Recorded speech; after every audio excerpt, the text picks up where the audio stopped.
ফিরে এলাম বিরতির পর। আপনারা দেখছেন কলকাতা টিভি। রবিবার দিন মমতা বন্দ্যোপাধ্যায় দলীয় কর্মীর স্বামী পুলিশ হেফাজতে মৃত্যু হওয়ার খবর পাওয়ার পর উত্তর 24 পরগনার হালি শহরে গিয়েছিলেন এবং সেখানেই তার গাড়ির ওপর পাথর কাদা ছোঁড়া হয়, ডিম ছোঁড়া হয় বলে অভিযোগ। এবং সেই ঘটনার পর তাকে প্রাণে মেরে ফেলার চেষ্টা করা হয়েছিল এবং পুলিশি নিষ্ক্রিয়তার অভিযোগ তুলেছিলেন তৃণমূল কংগ্রেস নেত্রী মমতা বন্দ্যোপাধ্যায়।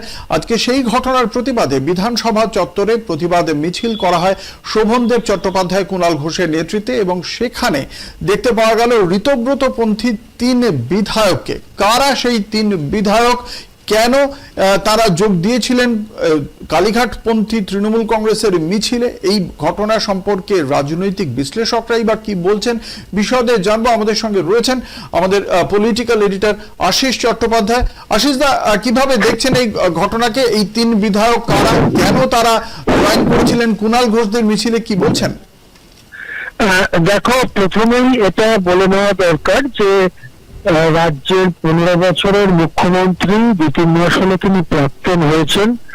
তার উপরে একটা হামলা আক্রমণ এমন ভাবে হলো এবং পুলিশ সেখানে প্রচুর পরিমাণে উপস্থিত ছিলেন, কিন্তু পুলিশ যে ধরনের সুরক্ষা দেওয়ার কথা আশা করা যায় সেই ধরনের সুরক্ষা দিতে পারেনি। সেটা তো দেখাই গেল, গাড়ি লক্ষ্য করে একটার পর একটা জিনিস ছুড়ে মারা হলো। তার ফলে রাজ্য জুড়ে একটা প্রতিক্রিয়া হয়েছে। এটা ঠিকই যে মমতা বন্দ্যোপাধ্যায় এবং তার সরকারের উপরে নানা রকম কারণে মানুষ বিরক্ত হয়েছিল, সেটা তো নির্বাচনের ফলে দেখা গিয়েছিল।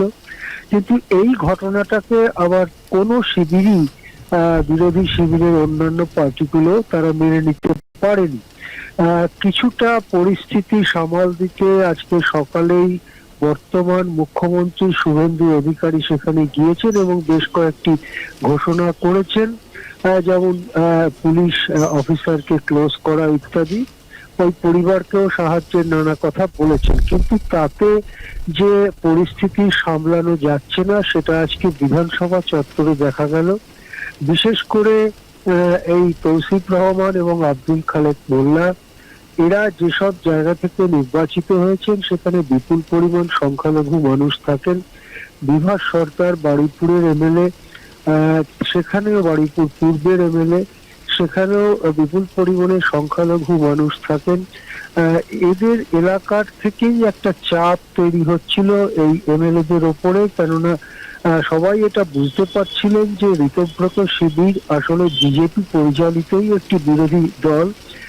আজকে যেহেতু মমতা বন্দ্যোপাধ্যায়ের ওপরে এই হামলার ঘটনাকে সামনে রেখে তারা কালীঘাটপন্থী তৃণমূলের কর্মসূচিতে যোগ দিয়েছে, এটা একটা লক্ষণ, যাতে বোঝা যাচ্ছে যে ঋতব্রত শিবিরের সঙ্গে যে বিধায়করা রয়েছে তাদের মধ্যে ফাটল দেখা দিচ্ছে। এর আগে আমরা দেখেছি যে ঋতব্রত বন্দ্যোপাধ্যায়ের সঙ্গে 11 জন সংখ্যালঘু বিধায়ক গিয়ে মুখ্যমন্ত্রীর সঙ্গে দেখা করেছিলেন এবং নানা রকম দাবি তারা জানিয়েছেন। বিশেষ করে মসজিদ থেকে মাইক খুলে নেওয়ার যে নির্দেশ বেরিয়েছে এবং প্রচুর পরিমাণে মসজিদ থেকে মাইক খুলে নেওয়া হচ্ছে, সেই ব্যাপার নিয়ে এই বিধায়ক, যারা তৃণমূলের বিদ্রোহী বিধায়ক এবং বিদ্রোহী সাংসদ, তারাও বিভিন্ন জায়গায় গিয়ে দরবার করছেন এবং তাদের প্রতিবাদ জানাচ্ছেন। এই পরিস্থিতিতে এটার গুরুত্ব কিন্তু শুধুমাত্র 3 জন যোগ দিলেন কালীঘাটপন্থীদের কর্মসূচিতে সেখানেই থেমে থাকছে না। এটা স্পষ্টই বোঝা যাচ্ছে, যত পরিষ্কার হচ্ছে যে ঋতব্রত শিবির আসলে বিজেপি পরিচালিত সাজানো বিরোধী, ততই প্রকৃতপক্ষে যারা বিজেপির বিরোধিতা করতে চায় তাদের মধ্যে নতুন চিন্তা দেখা দিচ্ছে।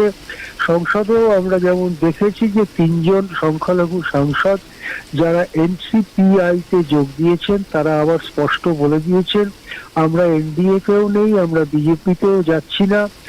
তেমনি আবার এখানে 3 জন বিধায়ক ঋতব্রত শিবিরের, তারা কালীঘাট তৃণমূলে কর্মসূচিতে এলেন।